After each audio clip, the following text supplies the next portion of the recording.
Buntag mga guys, og today is November 30 ug naa di mo this is supposedly holiday taron pero Domingo man so holiday gyapon. It's Bonifacio Day and I guess there's a big rally in Manila and all over the country, you know, to condemn what's happening in our country, especially di ba katong mga what you call it, mga flood control projects, the corruption and everything what's happening, even the politics. Kaya kan mag-appeal ba even mga anti-Marcos na forces will have their own rally as well. So, grabe ka volatile niya itong country karon. But of course, and the nice thing lang, puro rally na uning, puro rally na mag-pre-rally. And I don't know kung na ba ni resulta ang hitabo, kung ingani lang ta, puro lang ta pre-rally. But we'll see what happens kay unsay kalaki sa atong kani mga nagrally karon. Nindot pa nang ingana na it's always gonna be alright, nagi right ang katawhan na mo voice out sa ilang concerns, ilang complaints. Pero mao na ang kuan nang ani, will this result to anything ba? So mao na nang ginikuanan ni atong tanan kay daghan mo gugay mga tao na nasa mga personal and political ambitions. So usahay mo sakay sila ni Esyo o watakibaw kung unsay kahinanatnan ani. So anyway, nasa mga programa dito sa Cebu ug nagko-pre rally dito sa SRP sad kanang sa to Jesus Reigns, pero basta ko kay ba kung appeal ba ni ani nakalihukan, no, di ba? Pero we'll see.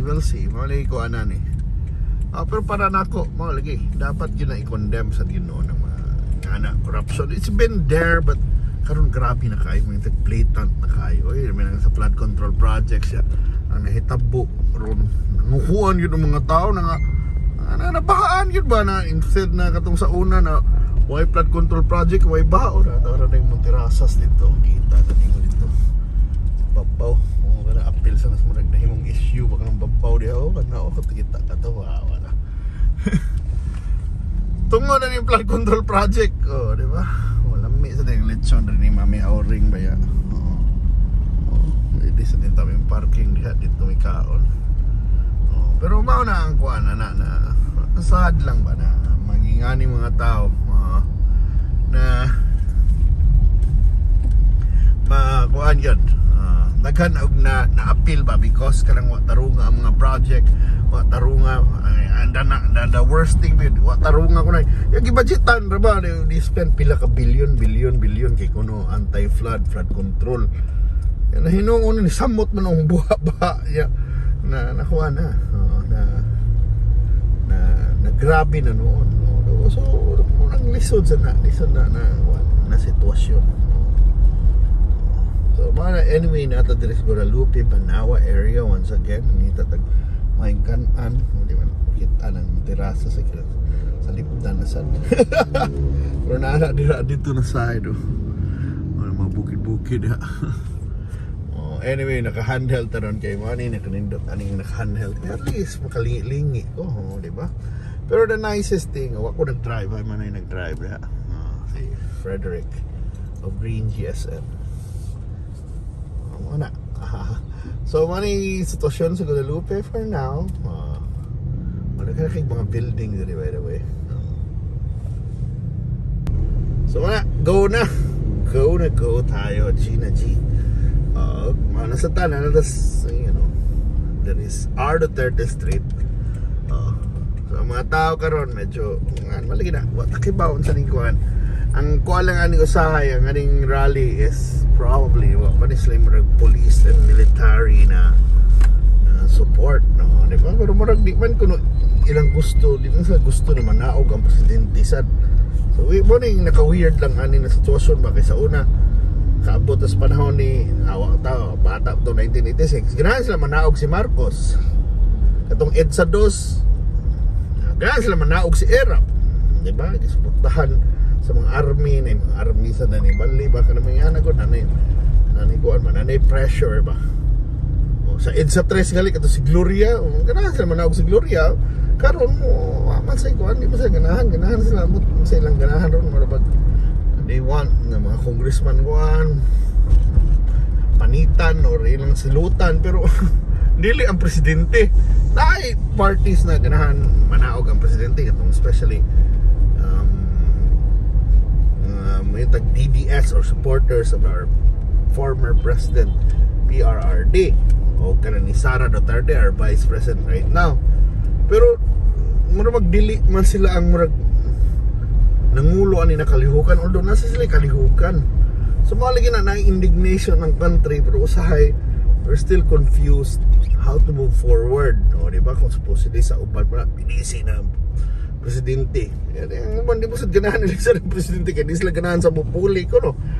Oh, unfortunately mo na politicize kaya itong country ba sa we don't know kung saan na lang na unsa man na sitwasyon. That's a very unusual and weird situation na naitabo. Diba?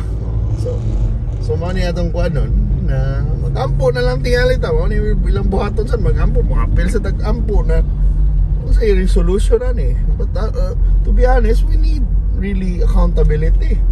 Daghan ko itong nakamatay, daghan itong nangabaha, daghan kayong mga sakpa na ghost project.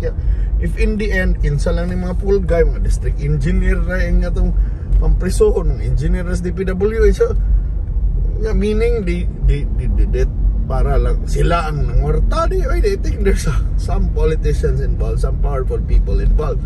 But that's the challenge also, because how can you prove it? And also, we can hire the best lawyers, and it could take years. O, diba? McDonald's, Kenny Rogers. Oh, pwede din nga. There's Kenny Rogers, mga on.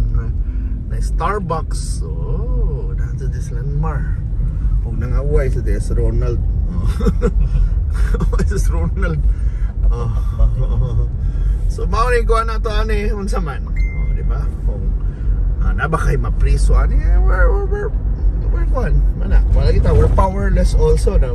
We the people can just shout as much as we want, but the people holding the power or kinsa ini mga gahom mao gyapon mag-dictate sa direction sa atong country.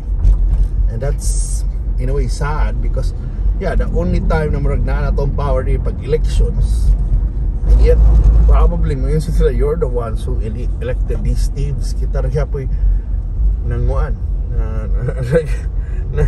nagbutang ani mga tawhana sa kanina posisyon or bisag sa unan mintag nangawat na sila, ibalik-balik pagyapon nato sila kuan ba boto, and sometimes galit to the point ng uban i-idolize kita silang lugar kay wamo ko di ba ko unfortunately kita mga botante diri sa Cebu or you're a voter somewhere, pero di maka buot sa giboto bisag tarong patingin yung giboto ba.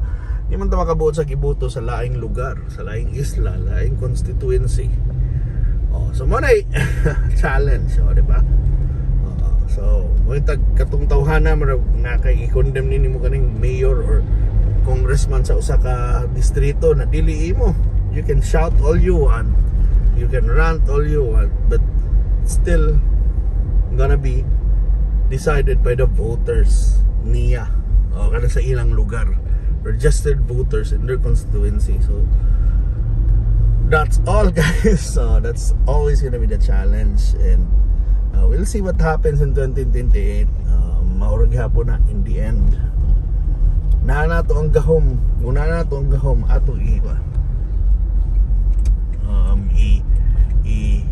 gamito na tong tarong, di na to kaskasa na tong boto. Okay, and thank you so much for watching. Bye. Og na natadari sila bangon.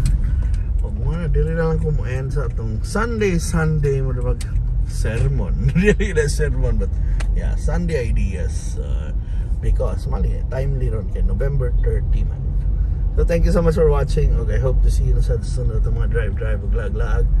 See you guys. So, bye.